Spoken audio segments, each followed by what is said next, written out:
Good evening, classmates. Good evening, sir. This is my report. Role 75.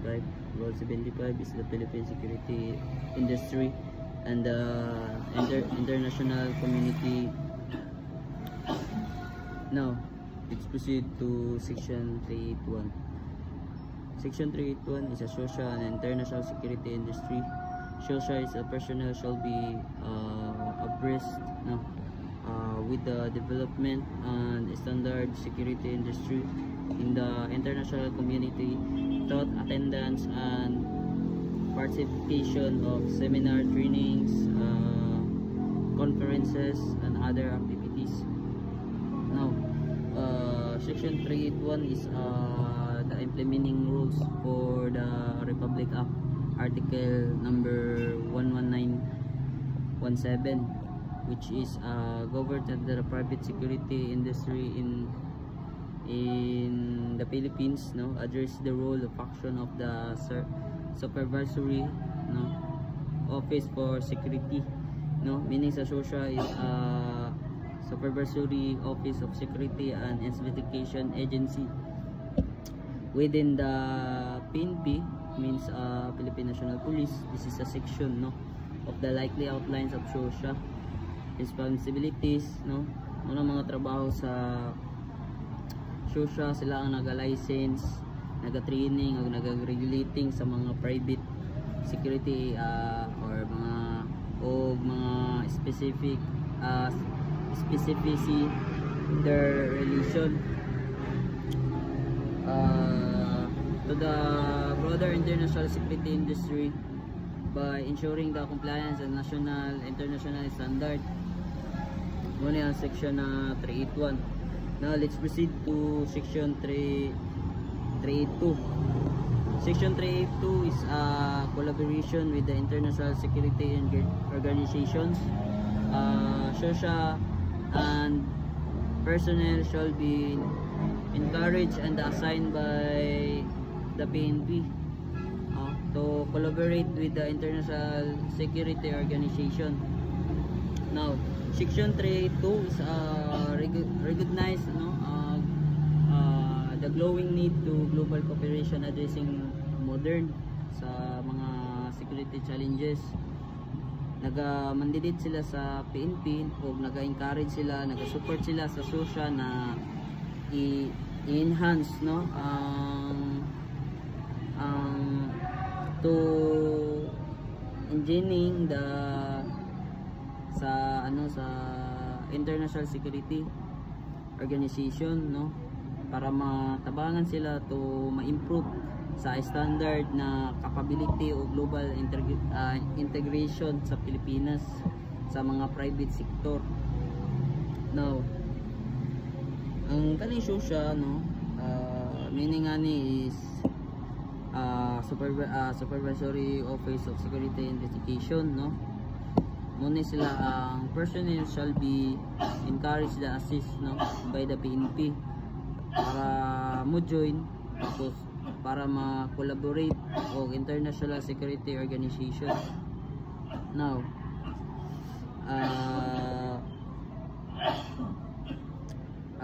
mga lang to ang section 382. Now let's proceed to section 383. Section 383 is membership of international security organization. SOSIA shall be encouraged to assist the member of the Philippines of the security to join the international security organization. Now, section 383 is muna siya ang nagamandate sa SOSIA na ginatabangan sa mga o gina-encourage sa mga private security na grupo na dire sa Pilipinas na mahimo let's say to become a member of international security organization. This promote to more professional globally align competent security industry sa area sa country.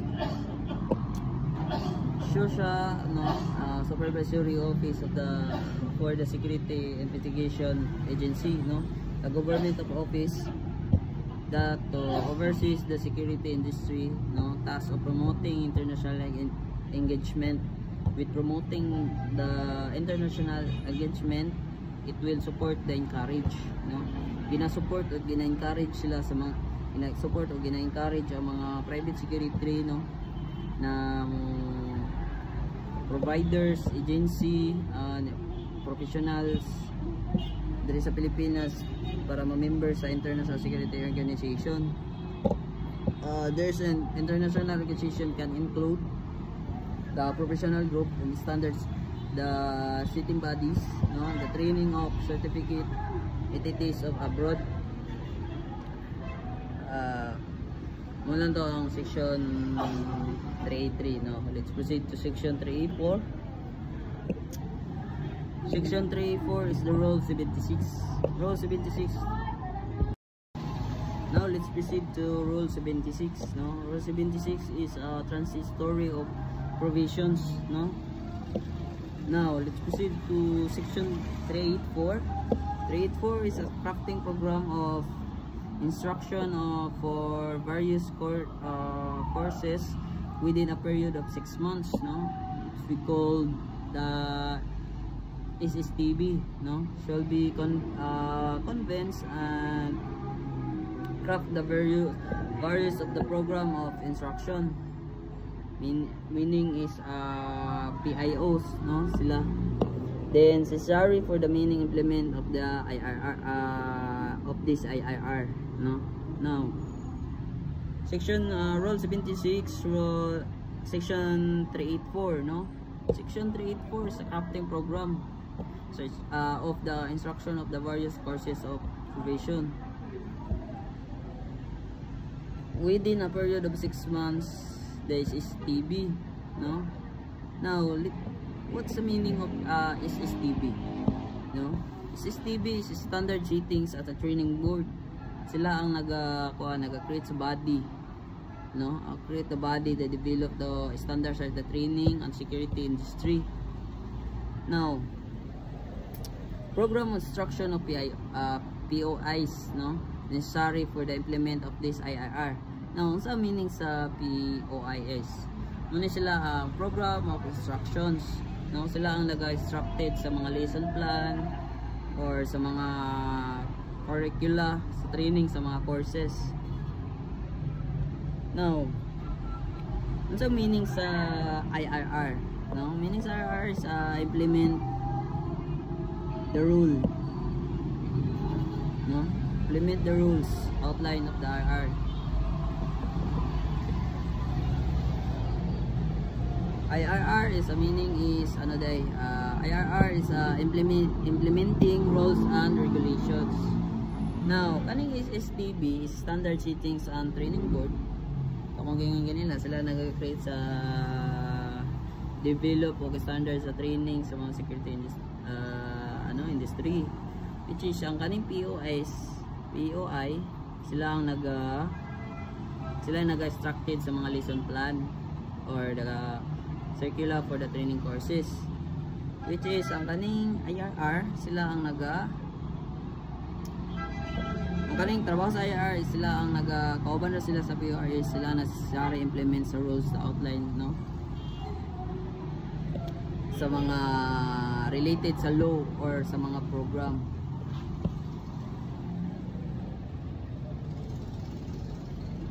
Now let's proceed to section 385. Section 385 is expiration of LTO, expiration of juridical LTOF, firearms or registration within a period of the 1 year, the expiration of juridical and be eventually consented of the expiration of the LTO. Now section 385 is not directly found within Philippines firearms law, no, but the core of concept, the LTO, PF, expiration at and its relation of the firearms registration of governed by Republic Act number 10591 of Republic Act 11766, no? License to own the process of firearms sa mga LTOPF must be, no? Meaning sa LTOPF is a license own process of the firearms. Muna sila ang LTOPFs. Now must be renewed every 5 years or 10 years ang mga firearms, no? Within the fidelity period chosen by the license. At the time of the application, firearms registration is tied to the LTOPF. O both sila na mas ginakip ang current avoid illegal possession, the carries of penalties under the law. Pero you cannot own the registered firearms legally in the Philippines without having the valid of LTOPF. Dili ka pwede maka-register, dili ka makakuha o pusil pag dili siya legally o naka-register sa LTOPF. No, pwede ka mahimong criminal charges, no, natay ginatawag na RA 10591 like fines, pwede ka mapreso, pwede ka ma-confiscation of firearms. Wala siyang 385, section 385. Now let's proceed to section 386, no? Section 386 is the conversion of the accreditation to LTO. The accreditation to issue under the RA number 5, article number 5487 and its RR upon submission of under the SOSA shall be convicted to LTO within period of 6 months. Period of 6 months upon effectivity of this RR, provided that the appropriate shall be collected to provide further than the ability of the LTO shall be remaining period of previously issued to accordingly. Now, section 386 is to hold the accreditation issued to the private security service providers. Under the old law, natay duha ka law ani, no? Natay old, just naputay new. Ang kaning old is Republic Act 5487, which is will be converted into the updated form of license called the LTO. It means license to operation. Ang kaming bago karon is under the newer law, Republic Act 10591. Ang kaning manggong old law is governing private security agency, which is ang kaning new is Republic Act 10591 is the current law regulating firearms and the update of law security providers.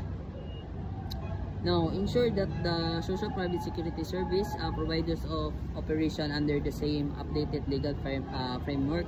It allows to the PNP SOSA to more effectively monitor, regulate agency, no, to eliminate the confusion sa mga between old ug sa mga new license, no, para matabangan to, para ma-maintain, no, para ma-professional standard sa public safety.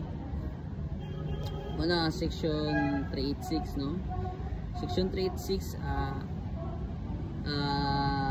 the IRR under the 10591 doon daga-mandate sila sa tanan accreditation previously issue under sa Republic Act 5487, no, that must be converted the license operation sa LTO. Katawang ganina within 6 months from effectivity of the new rules. This ensure the proper regulating sa mga standardization of the private security service providers by the PNP thought of the SOSA. Mga ang section 387. Now let's proceed to section 387. Mga ang section 386. Let's proceed to section 387. Section 387 is for the submit for the conversion, no, the previously issued a certification of training personnel at the PSTA that were not convert the LTO upon the lapse of the 6 months period be suspended. Now, Section 387 is it says that the training, the personnel or the private security training academies, PSTAs is not to convert their old accreditation into the license operation. Ang LTO manggod within 6 months accreditation manggod sila then ma-suspended. So sa may buhaton what happened if they don't, no? Natay ginatawag na their accreditation will be suspended. Tapos ang ikaduha, natay they will not be allowed to operate or conduct training until they comply sila. Section 387 states that all accredited training personnel, private security training academies, PSTAs is must to convert their accreditation, the law license operations LTO. Within 6 months, ma-failure sila sa result, no, sa suspension of their accreditation, preventing them from the conducting of training until they comply with the update the requirements under Republic Act 10591. Ano siya ang Section 388 at 387. So let's proceed to Section 388. Section 388 is conversion of the LES under Republic Act number 11917, and this IRR conversion of the LES under Republic Act number 11917, and the IRR shall be allowed to applicable the procedure at the payment of the fees, no, mga bayronon sa PSP who fail to convert their accreditation within the period of 6 months longer be allowed to avail the content license validity. Now, Section 388 is implementing rules or regulations IRR, no, sa Republic Act number 11917 pertains of the conversion of license issue under Republic Act number 5487 to the new license framework under Republic Act 11917. According to IRR manggod, license issue to under the old law, no, katong explanation ako ganina sa Section 387. Sa bagong license manggod karon sa mga sistema sa Republic Act under under 10591, preventing to any embedded destruction to licensed security personnel at agency. License issue under sa Republic 5487 manggod are still valid until they expire, which is ang kaning kaning new law, no, after expiration manggod license holder must be renew or convert, no, pwede sa renew or ma-convert their license following the new law sa Republic Act 10591. So anong importante man kay tungod to ensure that no sudden disruption, no, for the security personnel or agency currently holding sa mga license.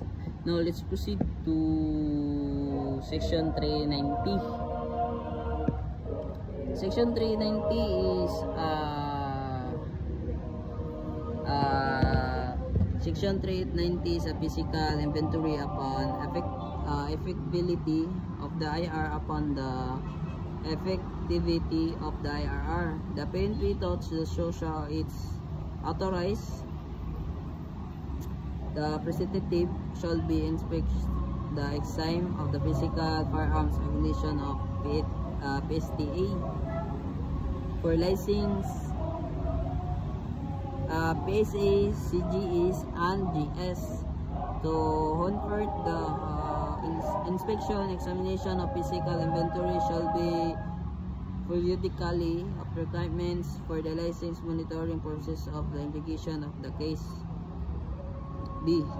Now, Section 390 is the conversion of license or the accreditation called LAS. Likely signs, it means a license to engage in the security service, no, under Japanese sa bagong law na atong ginatawag Republic Act 11917 at the current implementing rules and regulations sa IRR. The law allows the transfers of the period for security providers to update their license. Naga-extend gapon sila sa validity or the license longer before the renewal. Its benefit often and only comply within deadline. Those who do not convert the time will get these benefits, which means their license will have renewal under the standard as well.